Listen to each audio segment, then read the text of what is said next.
Bueno, y fue uno de los temas de la semana que también estuvimos acá hablando con la audiencia, un seminario internacional encabezado por el Ministerio de Educación y realizado a través de una videoconferencia, generó una polémica en torno a las declaraciones del viceministro de Culto de nuestro país, el doctor Fernando Griffith. Participaron de esta reunión virtual los investigadores chilenos Ximena Dávila y Humberto Maturana. Vamos a hablar con el doctor Fernando Griffith, teniendo esta oportunidad un poco también de escuchar la otra versión, la que nos cuentan los medios de comunicación, diría. ¿Qué tal, doctor? ¿Cómo está? Muchas gracias por la atención, viceministro. Gracias, Gustavo. Un gusto estar aquí con ustedes. ¿Qué conclusión sacás de todo esto que ocurrió, doctor, en relación a esta polémica que se generó con Humberto Maturana y también Ximena Dávila? Bueno, realmente para mí, personalmente, no es una conclusión nueva, ¿verdad? No, era de esperar de que exista un rechazo, por un lado, a las expresiones de Ximena Dávila y en parte también de Maturana, a ciertas expresiones, y era de esperar también que ante el manifiesto de una opinión mía también exista rechazo, porque vivimos todavía en una sociedad que no tiene la capacidad completa de diálogo, digamos, no se toleran ideas ajenas. Entonces, yo puedo confrontar, y tuve que hacerlo, porque en ese momento la institucionalidad del MEC estaba en riesgo, porque el MEC ha decidido como cabeza de las políticas públicas de educación en Paraguay hacer una transformación educativa, una reforma educativa, pero lo estamos haciendo por etapas y lo estamos haciendo en forma absolutamente participativa en esas mesas temáticas, en esas técnicas es donde se van a tratar muchos temas, incluidos aquellos que Ximena Dávila tocó. De alguna manera sentimos que no era el espacio correcto para hablar de eso, y menos aún de la forma como lo hizo, ¿verdad? Planteando una transformación cultural completa para tener una nueva educación, planteando su visión de la familia, que evidentemente no es la nuestra, porque eso está plasmado en nuestra Constitución. En nuestra Constitución dice qué pensamos los paraguayos de eso, ¿verdad? Entonces, si va a haber una modificación de todos esos aspectos, y son aspectos constitucionales, deberíamos ir a una constituyente. Sí, sin lugar a dudas. Mal podríamos hacer nosotros, Gustavo, y la audiencia, una modificación de la malla curricular que no coincida con nuestra Constitución, ¿verdad? Sería absurdo. Bueno, y eso ellos evidentemente no lo conocían, no lo sabían. A mí me sorprende porque son personas muy ligadas a la educación, y que son invitadas a dar una conferencia sobre participación, reitero, participación. Ese era el tema del cual tenían que hablar. Y bueno, desviaron o iniciaron, mejor dicho, la conversación de otro modo, y los primeros 20-30 minutos básicamente hablaron de otras cosas. Entonces yo tuve que sentar una postura, y eso cayó mal a cierta parte de la gente, no mayoritaria, pero sí respetable, y que de luego tiene derecho a dar su opinión, ¿verdad? Yo lo que a mí me entristece un poco es que aparentemente todavía no tenemos la madurez para manifestar nuestra opinión sin ofender, sin hacer el típico argumento ad hominem, en fin, porque hoy la polémica que se generó es demasiado grande en relación a la conversación y al tono de la conversación que hemos tenido, ¿verdad? No, realmente yo quizás esperaba ya, porque es más de lo mismo que estamos viendo, esa ausencia de capacidad de diálogo, ¿verdad? Pero hubo que marcar territorio desde la legalidad, desde la constitucionalidad, incluso hay decisiones del gobierno detrás.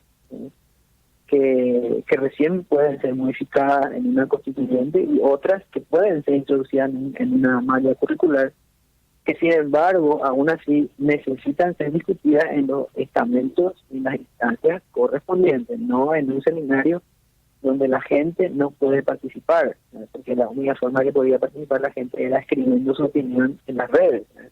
Claro, No era haciendo un diálogo con los expositores, ¿no? sí se generó, que no queremos. doctor, se generó toda una polémica y hay gente que lo acompañó y hay gente que evidentemente rechazó esa posición que usted planteaba, pero conociendo un poco de la postura que ya tiene ambos, y también a mí no me extraña que nos hablen de un cambio cultural, ¿verdad? Viniendo de las posiciones que tuvieron históricamente Maturana y su compañera.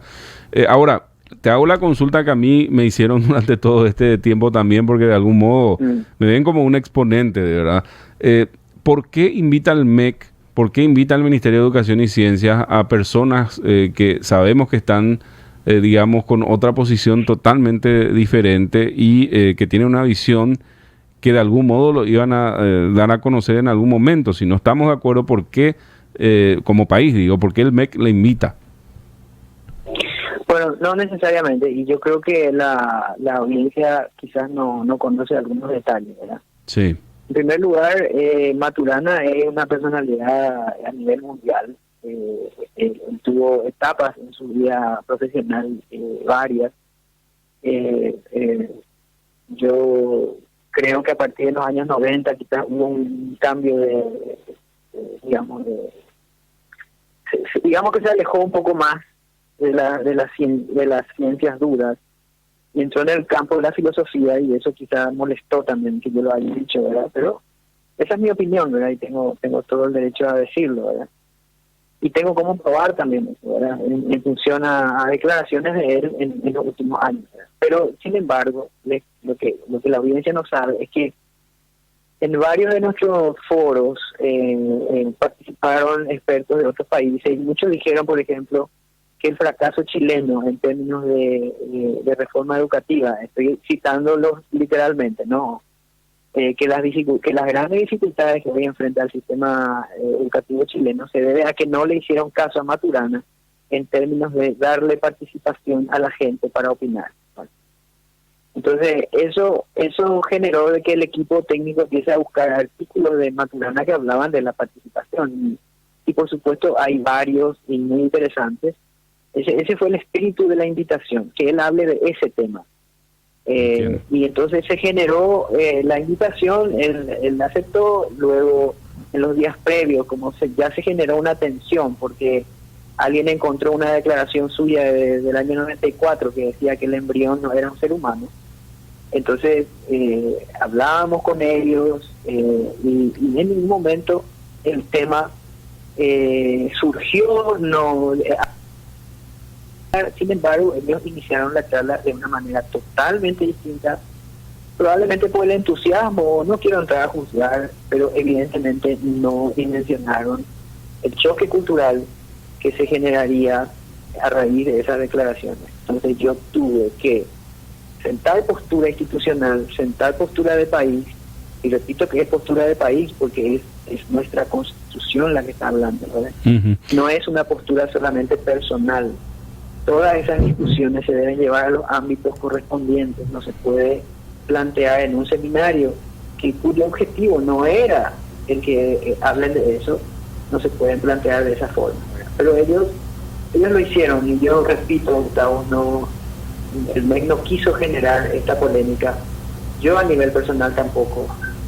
Yo tampoco voy a hacer juicio de valor si Maturana lo hizo a propósito. No, eso no voy a entrar en eso porque no me corresponde en este momento hacerlo. Lo que sí hay que aclarar muy bien es que esos planteamientos que ellos hacen no coinciden con nuestra legislación, y que vamos a dialogar, si quieren vamos a dialogar de eso, pero vamos a hacerlo en el ámbito que corresponde, que son las mesas temáticas, donde los distintos sectores van a ser invitados. Las iglesias, por supuesto, las ONGs, los sindicatos, las asociaciones, todos tenemos que dialogar ahí y de la manera más madura posible, ¿verdad?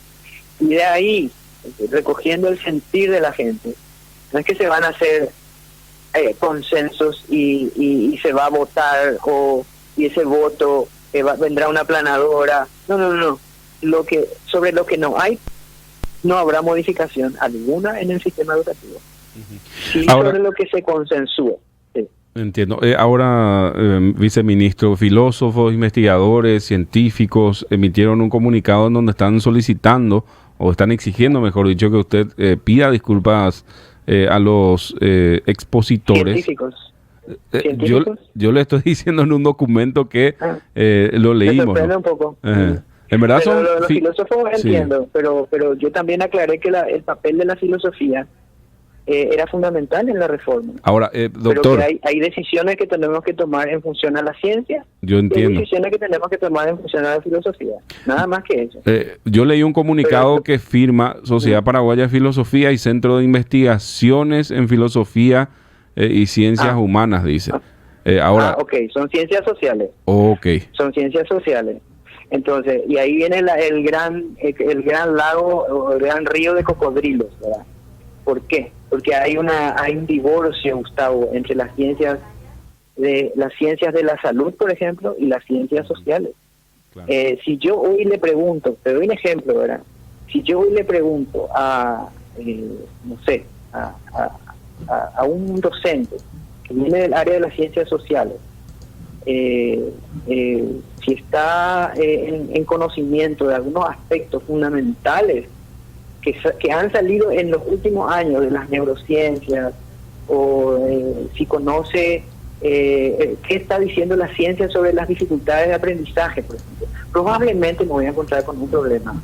¿Por qué? Porque es por esa separación que ya le ha hecho mucho daño a la educación en los últimos tiempos, ¿verdad? Entonces, no se trata que la ciencia tiene la verdad, porque en la ciencia tampoco no hay dogmas, ¿verdad? La ciencia saca una conclusión y es la mejor conclusión que se tiene en ese momento. Si surge nueva evidencia, evidentemente esa conclusión se cambia. Si no, sigue siendo una teoría, nunca será una ley. Las leyes en la física, en la química, en la matemática son fijas. Yo te puedo decir cuánto es la velocidad de la luz en el vacío, y eso no ha cambiado desde hace 120 años. Es lo que acepta la ciencia como válido. Pero si dudamos cuánto vale el metro, ¿verdad? Si dudamos de qué es un segundo se define por las vibraciones del átomo de especio. Por eso lo sabemos perfectamente, o sea, no podemos relativizar algunas cosas, Gustavo, y ahí es donde no nos estamos atendiendo con las ciencias sociales. Okay. Ahora, nosotros, desde la ciencia dura, no nos vamos a meter a diseñar cómo será el perfil del ciudadano del siglo XXI en función del átomo de especio. Vamos a tener que recurrir a los filósofos, ¿verdad? Vamos a tener que recurrir por supuesto, o sea, me parece una discusión absolutamente tonta, ¿verdad? Entonces, la gente muchas veces malinterpreta por ignorancia, o no sé por qué, o no voy a entrar a juzgar, ¿verdad?